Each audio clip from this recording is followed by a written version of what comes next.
Assalamualaikum warahmatullahi wabarakatuh. Apa kabar anak-anak hari ini? Alhamdulillah, hari ini bisa bertemu lagi dengan Bu Pupa.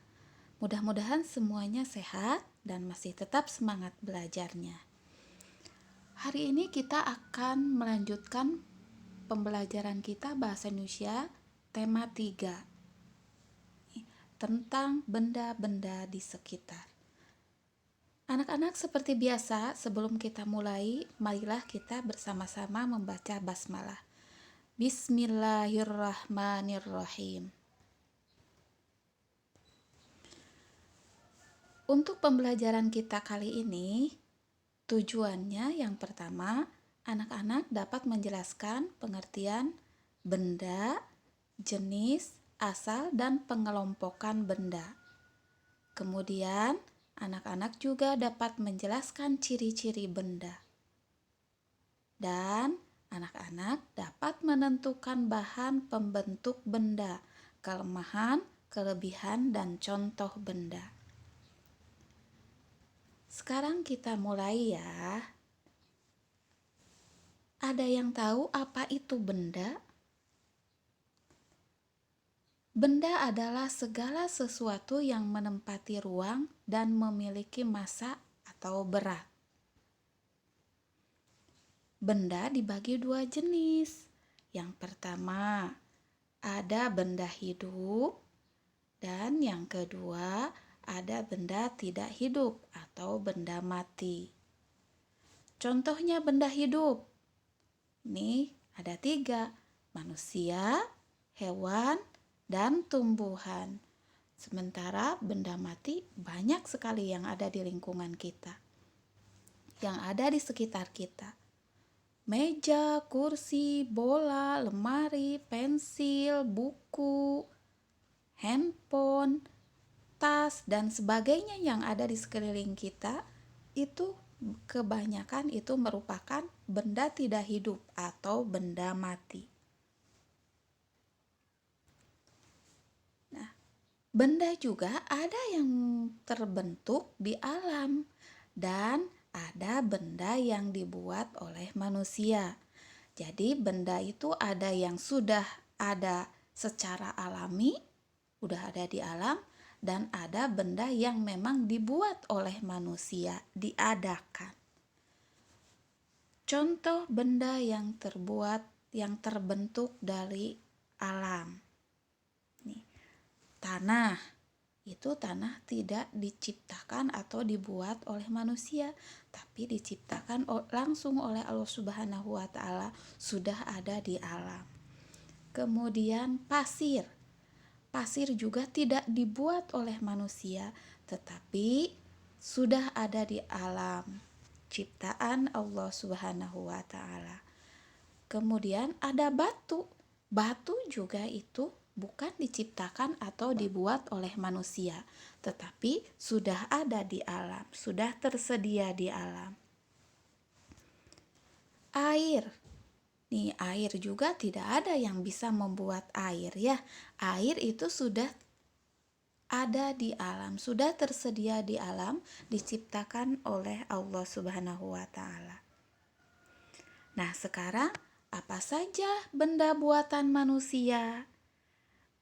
Benda yang dibuat manusia contohnya besi. Nih, besi ini awalnya dari alam berupa serbuk-serbuk biji besi, kemudian dibuat oleh manusia menjadi lempengan-lempengan besi ya, dan digunakan untuk berbagai kebutuhan. Kemudian lemari. Nah, lemari juga ini dibuat oleh manusia ya. Kursi juga dibuat oleh manusia dan banyak lagi yang lainnya. Nah, sekarang perhatikan benda-benda yang ada di sekitar kalian. Jika dikelompokkan, benda dapat dikelompokkan berdasarkan yang pertama, berdasarkan bentuknya. Nih, lihat kalian di sekeliling kalian. Benda-benda itu bentuknya macam-macam ya. Ada yang bulat, ada yang bentuknya balok, ada yang tabung, ada yang segitiga, dan lain-lainnya.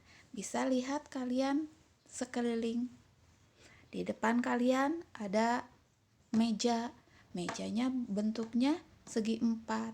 Ada pensil, pulpen, bentuknya tabung. Ada piring, bentuknya bulat, dan lain sebagainya. Kemudian, benda juga bisa dikelompokkan berdasarkan ukurannya. Ada yang besar, ada yang kecil, ada yang berat, ada yang ringan.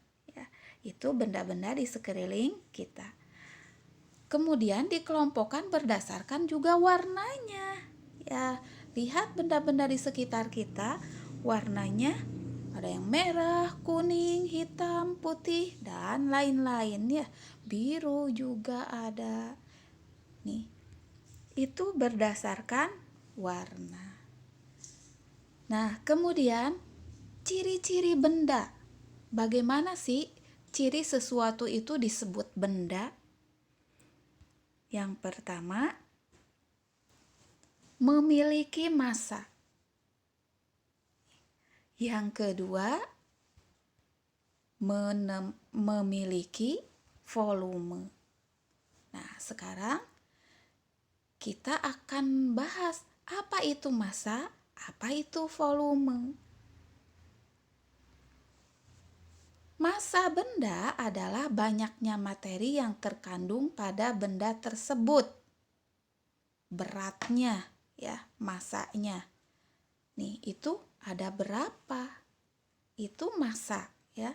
Massa itu beratnya, isinya. Beratnya ya, itu disebut massa. Kemudian, massa benda di mana-mana sama. Namun, berat benda dapat berubah-ubah tergantung gaya tarik bumi.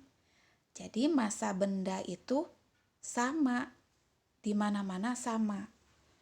Contoh, nih, contoh ada benda bola. Contoh ya, bola poli. Bola poli dibawa di rumah, besarnya tidak berubah. Kemudian dibawa masanya ya, masanya tidak berubah. Dibawa keluar rumah juga tidak berubah. Namun beratnya bisa berubah. Contoh, kalau di bumi bola itu beratnya 2 kilo.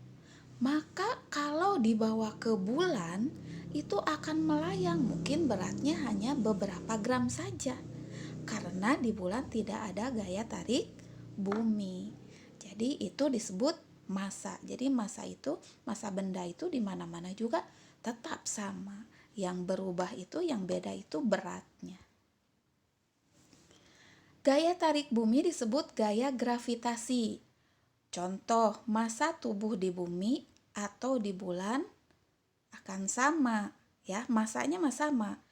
Anak-anak di bumi besarnya kalian segede gitu. Ke bulan juga tidak mengkerut menjadi kecil atau membesar. Tapi berat tubuh akan berubah. Kalau contohnya di bumi kalian beratnya 20 kg. Maka kalau kalian ke bulan mungkin beratnya hanya setengahnya atau seperempatnya saja. Karena tidak ada atau beda gaya gravitasinya. Nih ya, contohnya itu, lihat contohnya di gambar. Untuk mengetahui massa benda dapat diukur dengan cara ditimbang. Jadi beratnya berapa gitu ya, ditimbang. Itu untuk mengetahui massa benda. Nah, tadi kan ada 2 ya ciri benda tuh. Massa tadi sudah dijelaskan, sudah kita pelajari, dan kemudian ada volume. Volume adalah ukuran ruang yang ditempati oleh suatu benda. Jadi, ruang yang digunakan atau ditempati oleh benda tersebut disebut volume. Nih. Semua benda menempati ruang. Tidak ada benda yang tidak menempati ruang, ya. Benda yang kecil menempati ruang yang lebih kecil dibandingkan benda yang besar. Jadi benda kecil membutuhkan tempat lebih kecil, ruang lebih kecil dibanding benda yang besar. Hal ini berarti benda kecil memiliki volume yang kecil, ya. Berarti volumenya kalau benda kecil itu lebih kecil, dan benda yang besar berarti volumenya lebih besar. Nih, contoh. Ya. Ini air, ya. Air jika gelas merupakan wadah, air merupakan isi atau volume. Tuh. Ya. Nih, gelas itu wadahnya. Air dimasukkan itu berarti volumenya, isinya. Nih beda ya kalau dimasukkan ke benda yang lain atau ke tempat yang lain. Itu volume. Nah, sekarang kita kan sudah tahu ciri-ciri bendanya tadi, ada massa, memiliki massa dan memiliki volume. Sekarang bahan pembentuk benda. Dari apa ya terbentuknya benda-benda itu? Ada yang terbentuk dari kayu. Kelebihannya, kayu itu memiliki sifat keras, kuat, dan mudah dibentuk dan juga tahan lama, ya. Jadi kayu itu keras, kuat, tapi bisa dibentuk menjadi meja, menjadi kursi, menjadi lemari, ya, dan lain-lain. Dan juga kayu itu tahan lama, bisa berpuluh-puluh tahun. Nah, tapi ada kekurangannya. Kekurangannya, kalau kayu itu mudah lapuk, ya. Anak-anak suka lihat kayu biasanya dalamnya itu bolong-bolong, keropos, yaitu lapuk. Kemudian dapat juga terkena rayap. Ada rayap, binatang rayap, sehingga nih biasanya pada berjatuhan bentuknya bulat-bulat, kecil-kecil, ya, sehingga dalamnya menjadi keropos juga. Kemudian mudah terbakar. Kalau benda-benda yang dari kayu terkena api, maka mudah sekali terbakar. Nah, contohnya perabotan rumah tangga, ya. Meja, kursi, lemari, kemudian apalagi rak, ya. Nah, itu dan lain-lain itu terbuatnya dari kayu. Kemudian ada benda yang bahannya terbuat dari kertas. Kelebihannya, kalau kertas itu mudah dibentuk, ya, dilipat, dibagaimanakan itu ringan. Kertas itu kan ringan sekali, ya. Kemudian ramah lingkungan. Mengapa disebut ramah lingkungan? Karena bahan yang terbuat dari kertas itu mudah mengurai atau hancur, ya, sehingga tidak menimbulkan polusi atau tidak menimbulkan tempat tanah menjadi kotor, ya. Itu ramah lingkungan. Nah, tapi kelemahannya, kalau bahan yang terbuat dari kertas itu mudah menyerap air dan tinta, sehingga mudah sobek, ya. Ringan, mudah sobek. Ringan termasuk juga kekurangan, karena apa? Kalau disimpan itu bisa terkena angin, terbang, ya. Itu. Kemudian mudah sobek dan juga sangat mudah terbakar kalau benda-benda yang terbuat dari kertas. Contohnya apa saja, ya? Contohnya buku tulis, pembungkus kado, tisu, amplop surat, Kemudian apalagi coba? Map ya, itu terbuat dari kertas. Kita lanjutkan. Ada yang terbuat dari apa lagi ya? Nah, benda yang terbuat atau dibentuk dari plastik. Banyak sekali ya di lingkungan kita. Kelebihannya, bahan plastik ini murah. Sehingga banyak sekali benda-benda yang dibuat dari plastik. Tahan lama. Ya, tahan lama. Tidak dapat menyerap air. Mudah dibentuk dan juga ringan. Sehingga di lingkungan kita sangat biasa itu alat-alat atau perlengkapan peralatan yang terbuat dari plastik. Kekurangannya, nih plastik ini membutuhkan waktu yang lama untuk bisa terurai, sekitar 10-20 tahun dan dapat menimbulkan masalah. Kalau tadi kertas, anak-anak, kertas kita buang, kemudian jatuh ke tanah, terkena air atau beberapa hari kemudian, nih kertas yang di dalam tanah itu bisa hancur dengan sendirinya karena mudah mengurai. Sebaliknya kalau plastik kita kubur ya, terkubur dengan tanah sampai 10 atau 20 tahun itu akan tetap bentuknya, tidak terurai, tidak berubah. Sehingga itu kalau sampah-sampah plastik kalau tidak dibakar atau didaur ulang akan menimbulkan masalah karena mencemari lingkungan. Ya, itu plastik. Contohnya, benda-benda atau barang-barang yang terbuat dari plastik. Ada ember, gayung, kantong kemasan, botol air minum, apalagi coba? Ada sendok ya, sendok plastik, gelas plastik, kemudian piring plastik juga, dan masih banyak lagi yang lainnya. Nah, itu benda-benda yang terbentuk dari plastik. Nah, anak-anak, yang keempat, benda-benda itu ada yang dibentuk atau terbentuk dari logam. Nih, kelebihannya kalau logam itu keras, kuat, tidak menyerap air, dan juga bisa menjadi penghantar panas.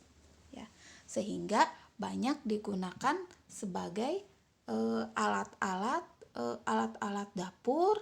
Ya, itu biasanya terbuat dari logam. Atau alat-alat yang digunakan untuk jangka waktu yang lama. Tapi kelemahannya tidak tahan benturan keras. Jadi kalau yang terbuat dari logam biasanya kalau terbentur menjadi penyot atau bahkan menjadi hancur ya.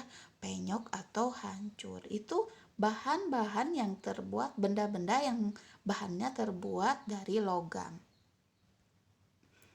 Contohnya, nih kata Bu Pupa tadi ada contoh-contohnya peralatan dapur.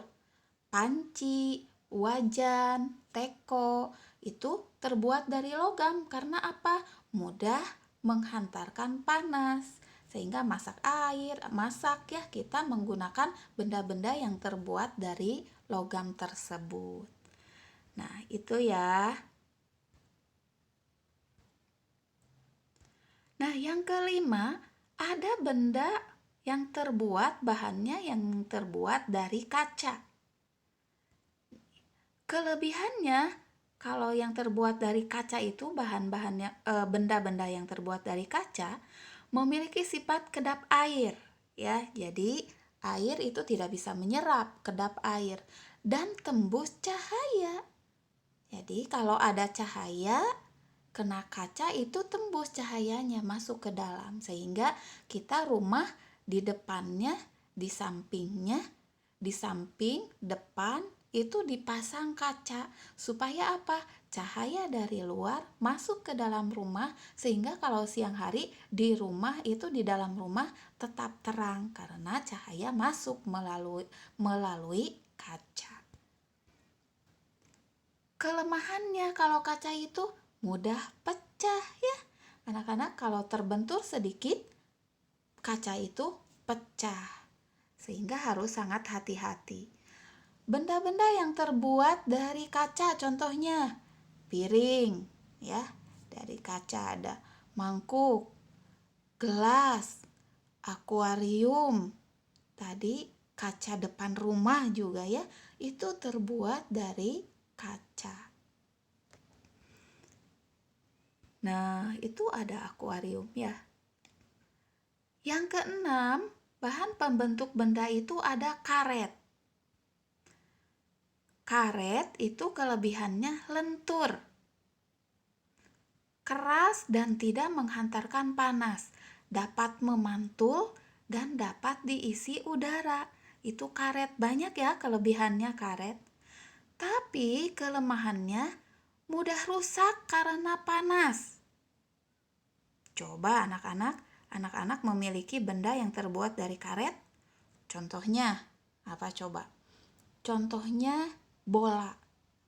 Bola kalau terkena panas atau api, maka akan meleleh, rusak ya. Nah, kemudian bahan-bahan yang terbuat dari karet juga tidak tahan terhadap abrasi atau pengikisan batu ya. Jadi cepat rusak. Contohnya karet alas sandal ya. Sandal anak-anak biasanya sandal atau sepatu ya, bawahnya banyak yang terbuat dari karet ya. Kemudian ban semuanya terbuatnya dari karet ya. Kemudian bola juga terbuat dari karet, sehingga ban bola itu bisa diisi dengan udara dan bisa memantul. Nah, itu benda-benda yang terbuat dari karet. Nah, anak-anak, itu tadi benda ya, pengertian benda, contoh-contoh benda dan bahan pembuatnya. Tadi bahan pembuatnya ada 6 ya. Nih, anak-anak nanti bisa mempelajari selanjutnya. Sekarang kita akan melanjutkan belajar membuat kalimat dari satu kata yang pernah kita pelajari ya dulu. Nih, caranya perhatikan kata yang akan kita buat kalimatnya. Sisipkan kata pelaku atau subjek untuk kalimat tersebut dengan menyesuaikan kata. Subjek dapat berupa benda hidup atau benda mati. Kemudian sisipkan predikat atau kegiatan, peristiwa, proses, keadaan yang disesuaikan dengan katanya. Sisipkan kata keterangan, baik berupa keterangan tempat atau waktu yang disesuaikan juga. Contoh, buatlah kalimat dari kata kayu. Nih, anak-anak, kayu. Nah, sisipi kata kayu itu dengan subjek. Ya, dengan subjeknya. Jadi, udah ada kata kayu, kita cari subjeknya. Contohnya berupa subjeknya, pelakunya menggunakan pelaku manusia. Contoh paman. Udah ada paman, udah ada kayu. Nah, selanjutnya sisipkan predikat berupa kegiatan. Contoh membelah, yaitu sedang membelah. Maka kalau kita sambungkan, kita susun, kata kayu disisipi dengan subjek paman dan disisipi dengan predikat atau kata kerjanya sedang membelah, menjadi paman sedang membelah kayu. Nah, itu ya. Nah, ini sudah merupakan satu kalimat. Sekarang, apabila ingin ditambahkan dengan keterangan, yaitu bisa keterangan tempat atau keterangan waktu ya. Maka kalimatnya contoh ini keterangan tempat. Paman sedang membelah kayu di halaman. Itu di halaman itu tempat ya.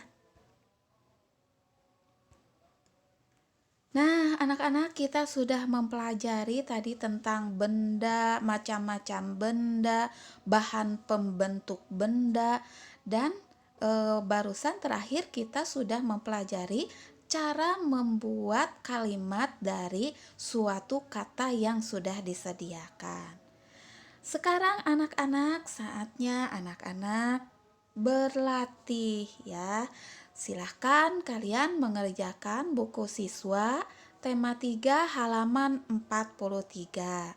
Jangan lupa tulisannya yang rapi ya. Dan jangan lupa juga kaidahnya, huruf besar kecilnya. Anak-anak, alhamdulillah hari ini kita sudah banyak mempelajari. Mudah-mudahan anak-anak paham ya. Kalau ada yang belum difahami, boleh bertanya langsung ya. Terima kasih anak-anak. Assalamualaikum warahmatullahi wabarakatuh.